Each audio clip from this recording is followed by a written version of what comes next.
Hello everybody, I'm Dr. Shreshta Hegde, lecturer, Department of Prosthodontics, Yenepoya Dental College. Today's topic of presentation is RPI system that will be used in removable prosthesis. So these are my contents under which I'll be talking. We know that retention of a removable prosthesis is a unique concern when compared to that of other prostheses. The component part applied to resist the movement away from the tissue or the tooth provides retention for the prosthesis, and this component is called the direct retainer. The other components being the major connector, minor connector, the denture, the prosthetic tooth, and the acrylic part of the prosthesis. Now, the direct retainer's ability to resist this movement is greatly influenced by the stability and support provided to the prosthesis by the major connector, the minor connector, the rest and the tissue bases. So, strategy of selecting each component part for this partial denture helps to control the movement of the prosthesis under the functional load away from the tissue or the tooth surface. Now, what is a direct retainer? Is that component of a RPD that is used to retain or prevent the dislodgement that consists of a clasp assembly or a precision attachment. We can broadly classify direct retainer either as extracoronal retainers or intracoronal retainers. So, extracoronal retainers could be the clasp that is again further divided into occlusally approaching clasp or Akers clasp or gingivally approaching clasp or eye bars. Now, the intracoronal retainers, they are further divided into external attachments, internal attachment, the stud attachment, the bar attachment and the special attachment. This is a picture of an external attachment. This is an internal attachment. This is an extracoronal retainer, that is a occlusally approaching Akers clasp, and then this is a gingivally approaching eye bar. So, now we have spoken about internal extracoronal retainers and intracoronal retainers. Now, talking about the extracoronal retainers, as I mentioned, they are divided into two parts, the gingivally approaching clasps or the vertical bar or bar clasp, and the other one is a occlusally approaching clasp, otherwise called as a circumferential or Akers clasp. So, these are the different clasps that are used in direct retention of a prosthesis. Now, coming to the topic RPI concept. What does RPI stands for? RPI, R is the rest. Here the mesial rest is used. P stands for proximal plate and I stands for eye bar. So, the concept of clasping the abutment teeth is a modification of the concept presented by Krathwohl. The eye bar philosophy claimed that the resultant clasp design minimized the torquing forces and directed the occlusal loads parallel to the long axis of the abutment. Now, what is the objective of this RPI concept? So, we know that in a distal extension RPD, the distal extension part acts as a long effort arm across the distal rest. So, distal rest will act as a fulcrum to cause the tipping of the clasp, and this resistance arm engages the tooth undercut. So, whenever the resistance arm engages the tooth undercut, there is uneven forces that are acting on the abutment teeth. This results in harmful tipping or torquing of the tooth and reduced retention and stability for the prosthesis. So, to overcome all these problems, changing the fulcrum location, that is the distal, instead of placing it on the distal end of the tooth, we place it on the mesial end, that is the mesial rest is provided to increase the resistance arm engaging effect.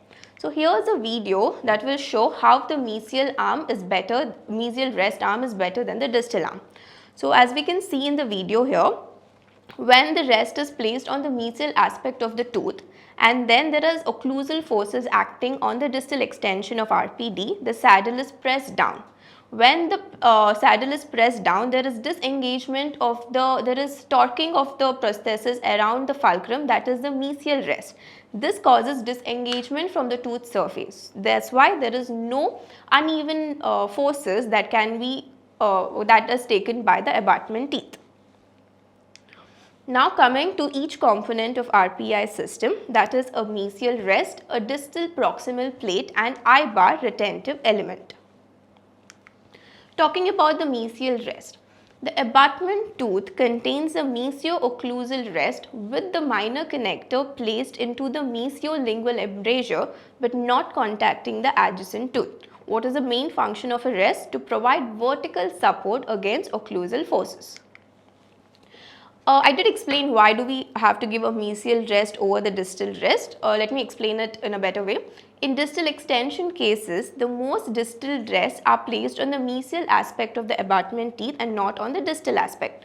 1. The anterior placement of the rest, that is the fulcrum, helps to verticalize the forces of occlusion on the bearing mucosa under the denture base extension. Also, the mesial rest directs the tipping forces on the abutment mesially and tends to move the abutment tooth into firm contact with the adjacent tooth. Again, with the help of a video, I'll explain this.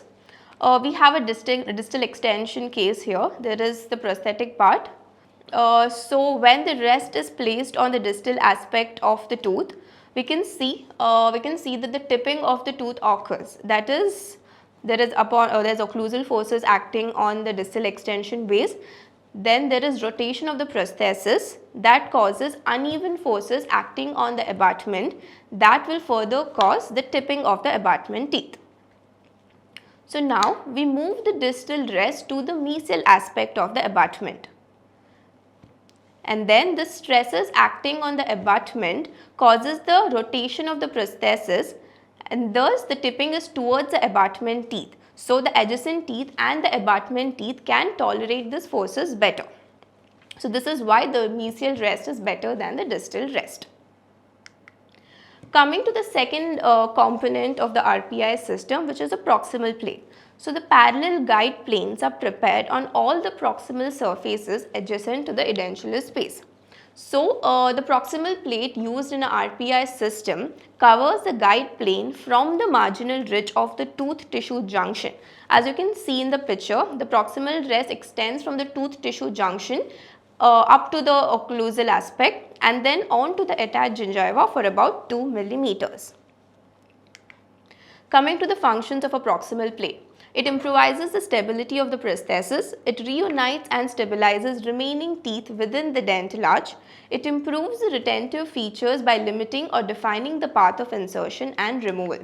It protects the tooth, that is the tissue junction, by reducing the food impaction between the tooth and the proximal plate. It provides reciprocation during the insertion and removal of the prosthesis. So these are the functions of the proximal plate. Now coming to the last component, which is an I-bar. As I told, I-bar is an extracoronal retentive element. So I-bar is an extracoronal infrabulge retainer with the configuration designed to minimize the deleterious effects that over-contoured retainers have on the health of the tooth and the gingiva. So the arm is long and tapering with a half-round cross-section. The approach arm of the I-bar extends from the framework so as to remain at least 3 mm from the gingival margin and then crosses the gingival margin at right angles. It is usually placed on the greatest mesiodistal prominence on the buccal side, more towards the mesial but not towards the distal. So this picture depicts the approach arm of the I-bar, that is, it is placed more towards the mesial aspect of the tooth and not to the distal aspect of the tooth. Now coming to the I-bar approach, when the I-bar is placed more towards the mesial, it is the advantage that when properly adjusted, it brings the proximal plate into the tight contact with the distal surface. Now coming to the overall advantages of an RPI class.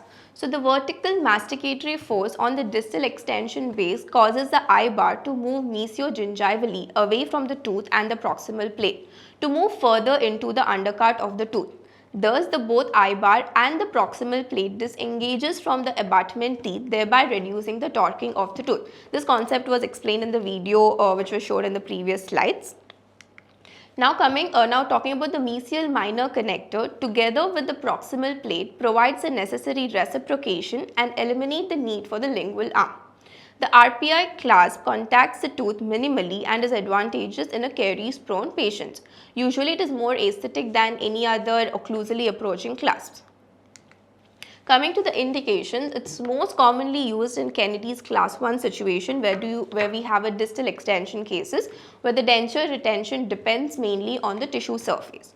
In Kennedy's class 2 cases where both the tissue and the tooth bone retention is needed, in Kennedy's class 2 modification cases, and also in case of a long effort arm where the fulcrum line is needed to be changed and the resistance arm is to be increased. That is, in case of a long edentulous space when the fulcrum arm needs to be changed from a distal aspect of the tooth to the mesial aspect, RPI clasps can be used.